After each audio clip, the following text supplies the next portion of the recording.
Hello and welcome to the News Uncut podcast. I'm Jasmine Birtles, and today I'm talking to two doctors, or other former doctors, Dr. Ros Jones and Dr. Liz Evans, who are whistleblowers and are trying to help whistleblowers within the NHS. So Ros Jones is a former paediatrician and Liz Evans is a former doctor who is also now CEO of UK Medical Freedom Alliance. Hello, ladies. Hi there. Thanks for having us on. Oh, great. Well, I'll start with you, Liz. Can you explain to us what you've been doing over the last few weeks, particularly? I mean, I know that you are whistleblowers. You've been trying to raise awareness of the vaccine harms, the problem of the vaccine, but things have hotted up a bit recently in recent weeks. Yeah, so as you say, we've been whistleblowers since November 2020. We wrote our first open letter before the vaccines were even authorised to say there are serious ethical and safety concerns. Since then, my organisation has written 60 odd open letters, and then we've also been signatories on Ros's letters. And we have written to everybody. We've written to regulators, ministers, royal colleges, GMC, NMC, everyone we can think of. Nobody is listening. And obviously the vaccines are continuing to be rolled out, and the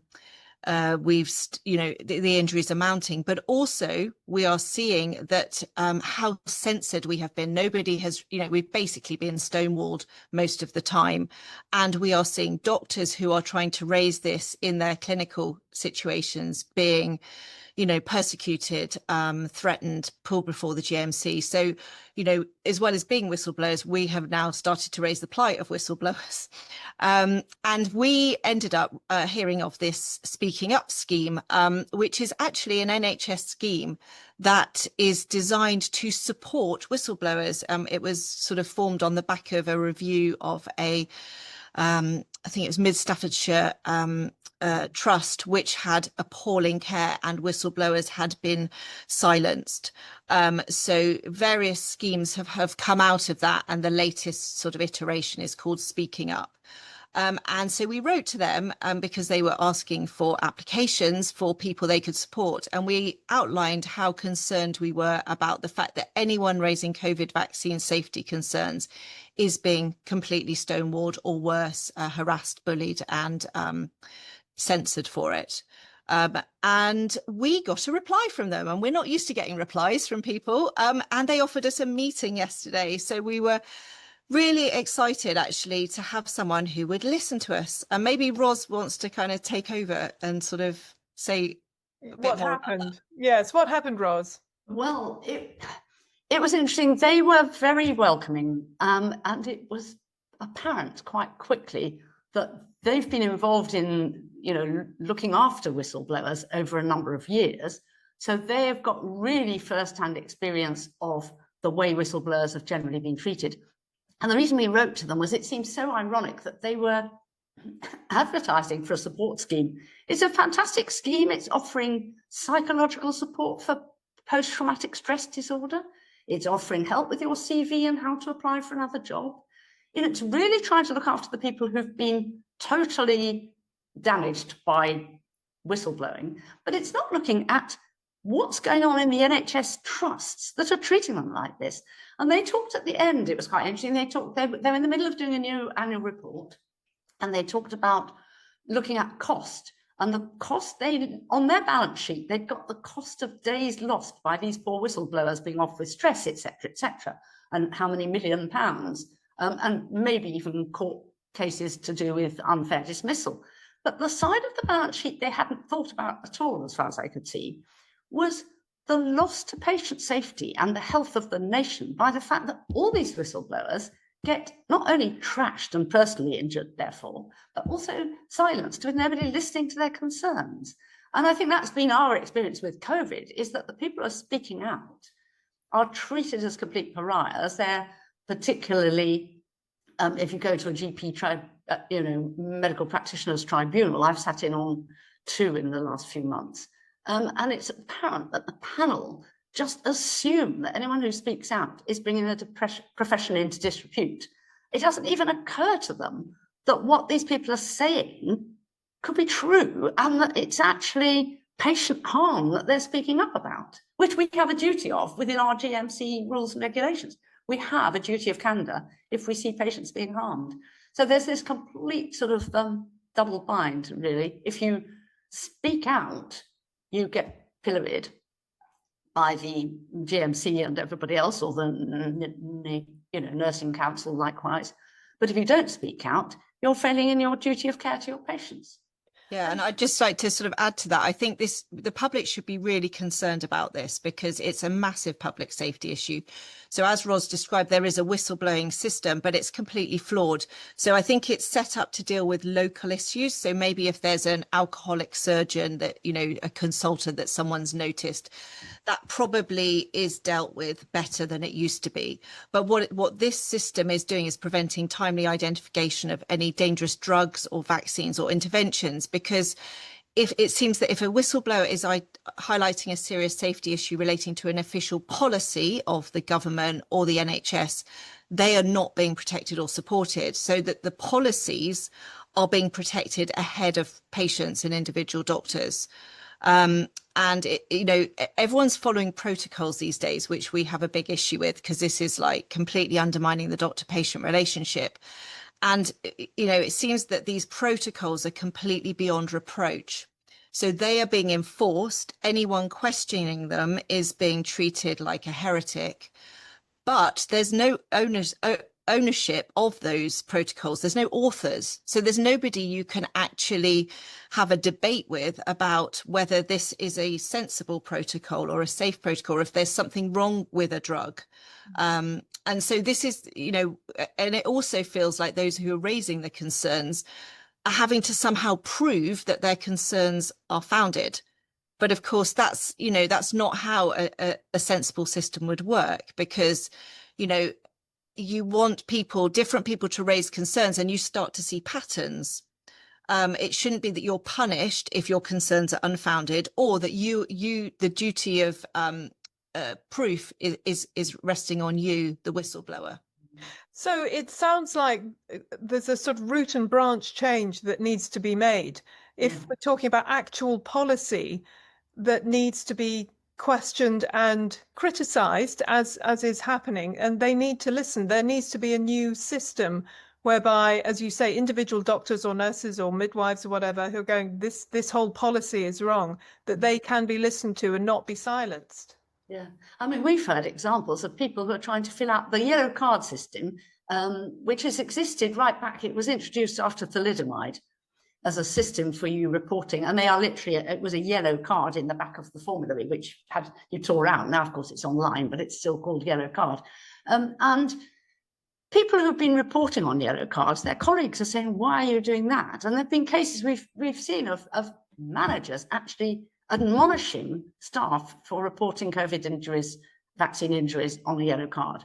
And of course, every new drug has an automatic so-called black triangle, which means any drug that's less than 2 years old, you're meant to report everything, whether you think it's connected or not, so that, as Liz was saying, that the regulators can look for signals. But if you don't report something because you don't know it's linked, well, then how do you find the links?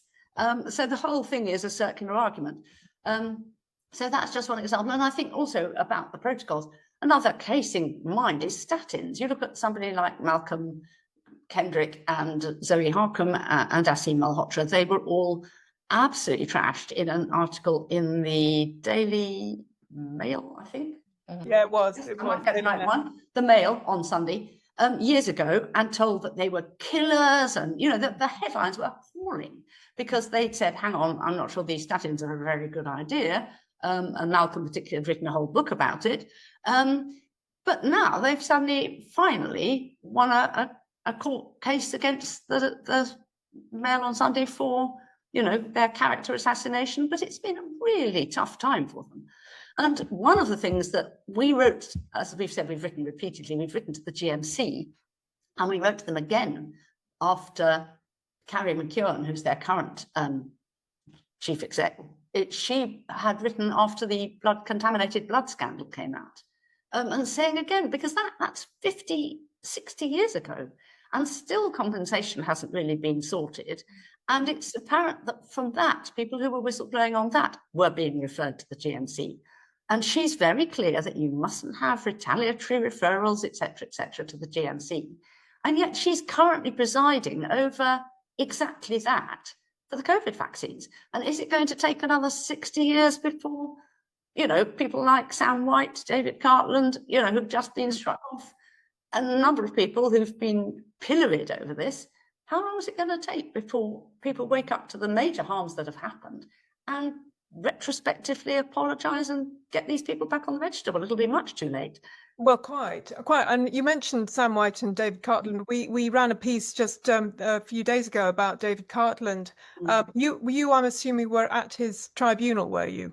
Yes, I sat in on the whole tribunal, and I was actually going to be a witness for him. But again, I mean, this is the system of justice. They don't. They cancelled all the witnesses. They started by saying 3 out of his 6 witnesses couldn't come, and I was still meant to be one of them. Then they redacted most of the middle of my witness statement, so it sort of had a slightly bland opening sentence and a rather bland closing sentence, and the meat of my statement was redacted out. And in the end, they said he couldn't have any witnesses at all. And his evidence, having sat in on it, it was all showing he put some awful things on Twitter, and he would freely admit that.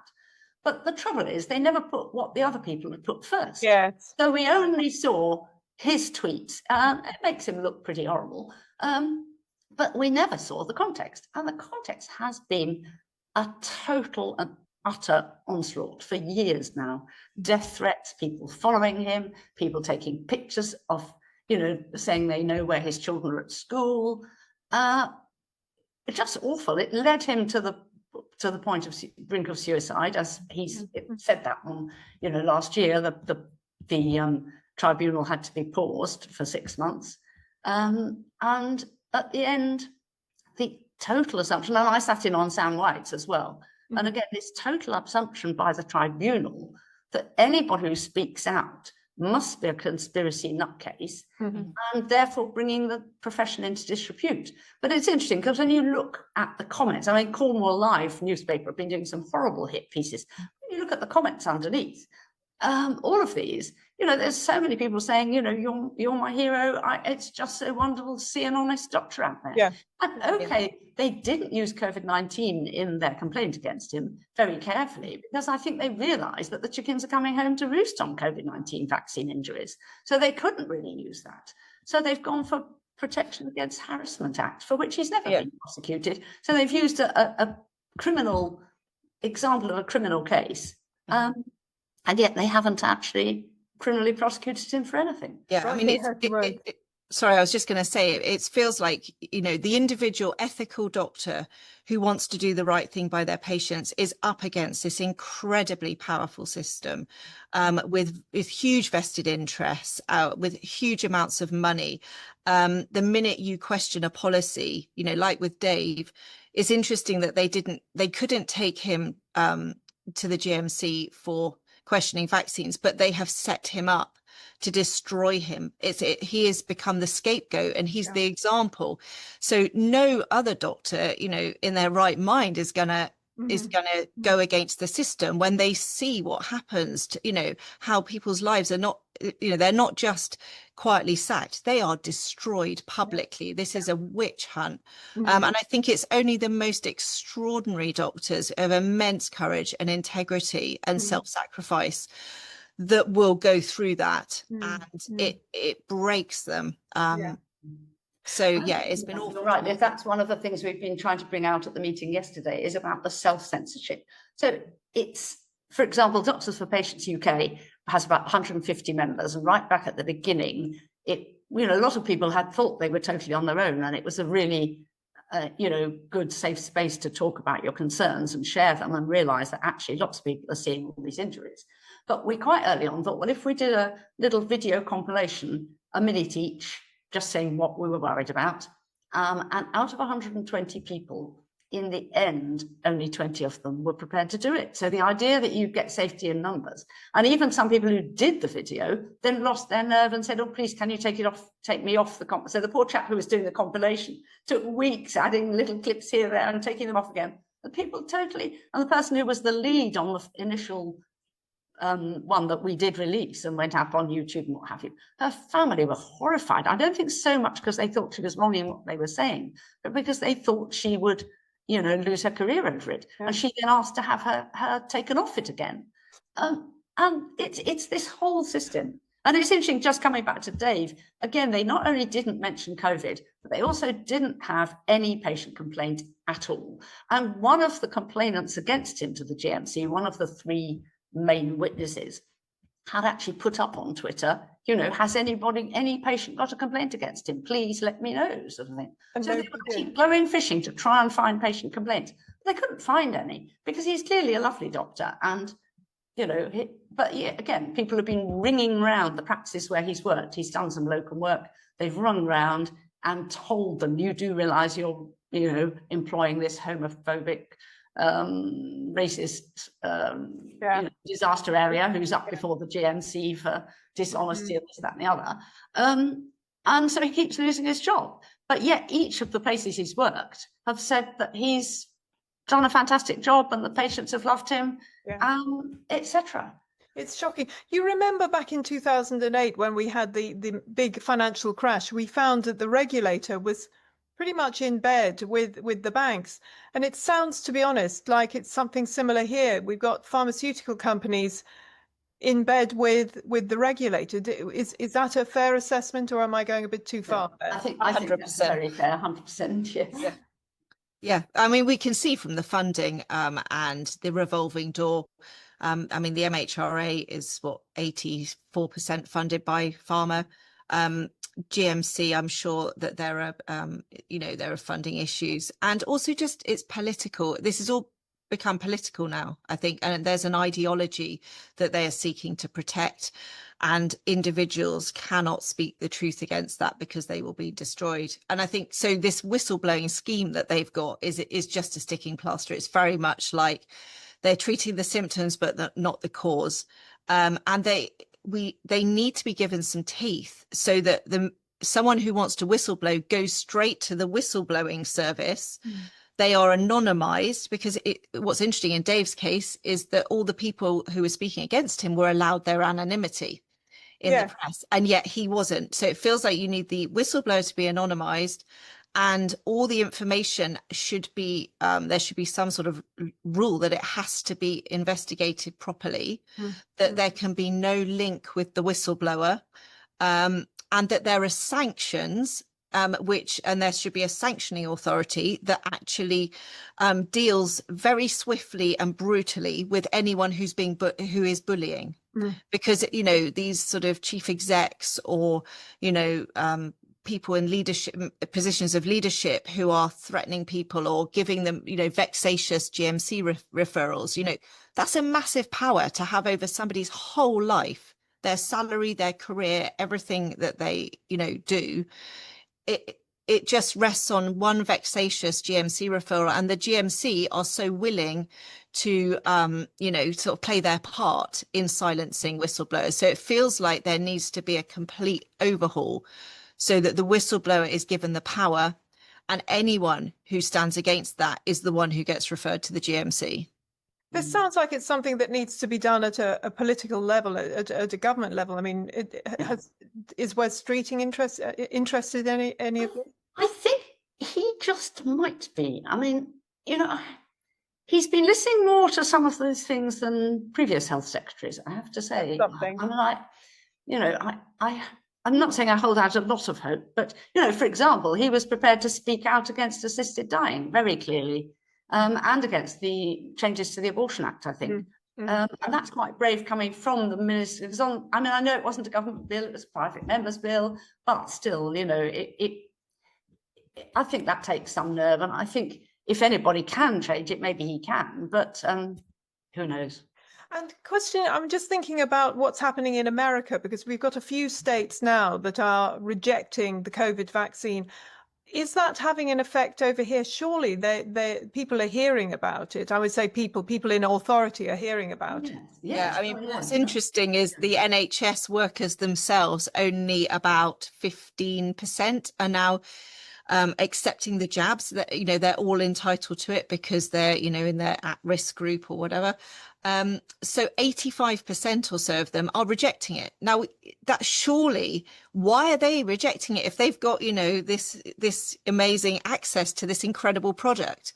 And I think, you know, people are voting with their feet, but those 85% of NHS workers are still recommending and giving it to patients, which is just morally and ethically so wrong and so bankrupt. Yes, and I'm guessing that later on, if finally it is acknowledged, say as with thalidomide, as with the blood scandal, finally it is acknowledged, then it's going to be the doctors and nurses who will be blamed, I'm assuming. Yes, Probably, yeah.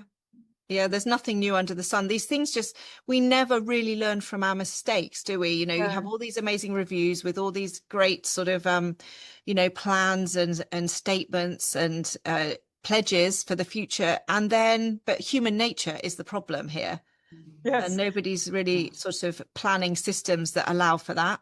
Yes, we talked to the Patient Safety Commissioner. So that was a post that was only set up newly about 4 years ago as a result of the Cumberledge report. Now that was a report into, again, failures, regulatory failures with the MHRA. They looked at 3 things: pelvic mesh surgery and sodium valproate, which was causing congenital malformations. It's an anti-epilepsy drug. And the third one was primidone, which was a drug that was used as a sort of pregnancy test. Bizarre, before the sort of urine tests came in, they did this thing that they gave you a very high dose hormone, which if you then bled, you obviously weren't pregnant. So what it actually was doing, in fact, Germany was using the same drug as a pill, abortion pill. Here it was saying, oh, but if you don't bleed, then you're pregnant, that's fine. But of course the babies were being damaged. So it wasn't the mothers were okay, but the babies were damaged. And to the next generation as well, they got genital cancers and all sorts of awful things, which didn't come to light until they were in their teens. So this is going back 60 years. And again, no compensation, no acknowledgement. A lot of the mothers themselves of these damaged children have since died anyway, just because of the time passing. But again, when I spoke to the new Patient Safety Commissioner, she was very helpful. She replied to our letters, but said basically she'd only got 4 staff. She'd got no bandwidth to take on anything new. So she's then spent 3 or 4 years trying to look at how to deal with these 3 scandals. Yes. But again, still not. But, you know, there's a new one always around the corner, isn't there? Well, quite, yes. So, Liz, is there anything that individuals can do to support your work and to do something just in their own, if you like, small way? You know, is there something that each individual could do to help? I mean, certainly do follow us. We're on our website's ukmedfreedom.org. Sign up to our newsletters because we put out calls to action on medical ethics issues. We also do a Substack at UKMFA1. Donate because we're all working for free, but you know it still costs money just to run all these platforms. And I think also what we're trying to do is empower patients with the knowledge of what an ethical consultation looks like with your doctor and what red flags are and what informed consent is and what your rights are. Your right to say no to any treatment without any coercion. And I think we almost need patients to start demanding ethical consultations from their doctors, because I think, you know, we are lobbying, you know, the decision makers, the policy makers, but that's falling on deaf ears. So I think we've got to get people empowered to start demanding informed consent and proper medical ethics, and to know what their rights are and to be, you know, empowered to say no. And Ros, what do you think when it comes to actual patients and their interaction, not just with their doctor, but with the NHS generally? Yeah, I mean, I agree with what Liz said. I think our strongest success has been empowering patients and parents, particularly in my situation. You know, if you look at the COVID vaccines, Liz mentioned 15% of the NHS staff still taking them. And when it came to rolling them out to primary schools, for example, it was less than 10%. So 90% of parents actually said, no, this isn't right.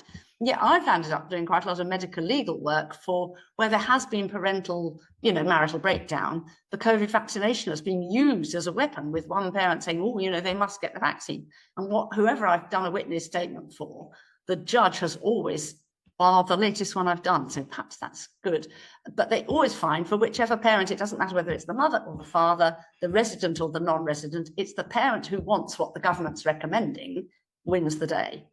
And that means, in effect, as I keep trying to say to these judges, it's the parent who's asking for this who's actually the outlier, not the parent who's saying no, because 90% of parents use their gut instinct to say, A, COVID's not a serious disease for children, and B, this vaccine is clearly totally new and hasn't got long-term safety data, and, you know, I don't want it. So I think parents just need to go with their gut instincts about most things. You know, if you go to hospital and they don't believe you, I mean, it's one of the basic things we was always teaching, you know, that you need to listen to the patient, or in the case of a child, you need to listen to their parents. The parents need to have the courage to speak up and ask difficult questions. Ask why all the time. Yeah, like well, the annoying toddler just keeps saying why. Why and no. Why and no. Why and Yes, it makes you behave like a toddler, but that's the best safety for your toddler is for the parent to behave a bit like a toddler. Excellent. Tap your foot. Well, thank you so much, Ros Jones and Liz Evans. So Liz, you're from the UK Medical UK Medical Freedom Alliance, and so do have a look at their Substack, have a look at their website, do follow them. I'm guessing you're on Twitter. Yeah, at UKMFA1. Right. And likewise, Heart Group is heartgroup.org.